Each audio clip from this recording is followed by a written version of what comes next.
কথা বলবার আছে আমার, তবে সবার আগে নিরঞ্জনের কথা বলতে হবে আমাকে। নিরঞ্জন আমার বন্ধুর নাম। আর কোনো নাম ছিল কি তার আমি জানতাম না। ওর একজন বান্ধবী ছিল, অবশ্য কিছুদিনের জন্য। সে তাকে প্রীতম বলে ডাকত। ওর বান্ধবীর নাম ছিল জয়লতা। নিরঞ্জন জয়লতা সম্পর্কে আমাকে কিছু বলেনি তেমন। জয়লতাকে কখনো কোনো চিঠি লিখেছিল কিনা সে কথাও আমাকে বলেনি। তবে জয়লতার চিঠি আমি দেখেছি। একটা চিঠি ছিল এরকম: প্রীতম, সময় গড়িয়ে যাচ্ছে। তুমি বলেছ এখন দুঃসময়, কিন্তু আমি জানি সব সময় সুসময়, যদি কেউ ব্যবহার করতে জানে তাকে। আমি বুঝি বেশি দিন নেই, যদি পারো এক্ষুনি তুলে নাও, নাইলে অন্য পুরুষ ছিপড়ে খাবে আমাকে। আমার ঘরে বসে সিগারেট টানতে টানতে নিরঞ্জন চিঠিটা চুপ করে এগিয়ে দিয়ে বলেছিল, বিভু, চিঠিটা পড়ুন। আমি প্রথমে পড়তে চাইনি, পরে ওইটুকু পড়ে তার দিকে তাকিয়েছিলাম।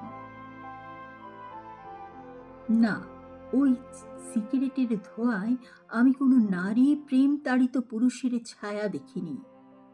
ভয়ানক নির্বিকার। কিছু বলছেন না যে? আমি জিজ্ঞাসা করেছিলাম। কি বলবো এই ব্যাপারে? কোন ব্যাপারে? এই যে জয়লতা? বাদ দিন। আমি বাদ দিয়েছিলাম। নিরঞ্জন আমার ঘরে বসে অনেকক্ষণ সিগারেট টেনে টেনে ঘরটাকে অন্ধকার করে চলে গিয়েছিল সেদিন। জয়লতার সঙ্গে অন্য পুরুষের বিয়ে হয়েছিল। আমি জয়লতা এবং অন্য পুরুষটিকে দেখেছি বহুবার বিশ্ববিদ্যালয়ে। জয়লতা আরো দেমাগী, আরো সুন্দরী হয়ে উঠেছিল। অন্য পুরুষ ছিপড়ে খেলেই মেয়েরা বুঝি আরো সুন্দরী হতে থাকে। এ কথার সূত্রে সেদিন নিরঞ্জন আমাকে বলেছিল, মানুষকে এত ক্ষুদ্রার্থে নেবেন না। মানুষ এত বড় যে আপনি যদি মানুষ শব্দটি একবার উচ্চারণ করেন, যদি অন্তর থেকে করেন উচ্চারণ, যদি বোঝেন এবং উচ্চারণ করেন মানুষ, তো আপনি কাঁদবেন। আমি মানুষের পক্ষে, মানুষের সঙ্গে, মানুষের জন্যে। হ্যাঁ, মানুষের মুক্তির জন্য নিরঞ্জন মিছিল করত। আমি শুনেছি নিরঞ্জন বলছে, তুমি দুষ্কৃতী মারো, গেরিলা তামিল মারো, হিন্দু মুসলমান মারো, এভাবে যেখানে যাকেই মারো না কেন ইতিহাস লিখবে যে এত মানুষ মরেছে।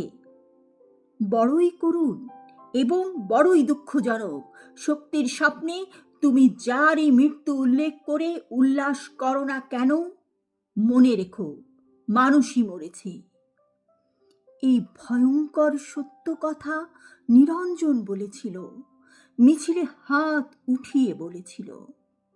এভাবে মানুষ মারা চলবে না, মানুষকে বাঁচতে দাও। নিরঞ্জন আমার বন্ধু। নিরঞ্জন বাঁচেনি। তার উদ্যত হাতে লেগেছিল মানুষের হাতে বানানো বন্দুকের গুলি। বুকেও লেগেছিল, যেখান থেকে মানুষ শব্দটি বড় পবিত্রতায় বেরিয়ে আসত। সে লাশ আমার বন্ধু নিরঞ্জনের লাশ। আমি দেখেছি রক্তাক্ত ছিন্ন ভিন্ন লাশ। মানুষ কাঁধে করে তাকে বয়ে এনেছিল মানুষের কাছে। জয়লতা সে লাশ দেখেছিল কিনা সে প্রশ্ন উঠছে না। দেখলেও যদি কেঁদে থাকে সে প্রকাশ্যে অথবা গোপনে, তাতে নিরঞ্জনের কোনো লাভ হয়নি। মানুষ কেঁদেছিল, আমি জানি, তাতে নিরঞ্জনের লাভ ছিল।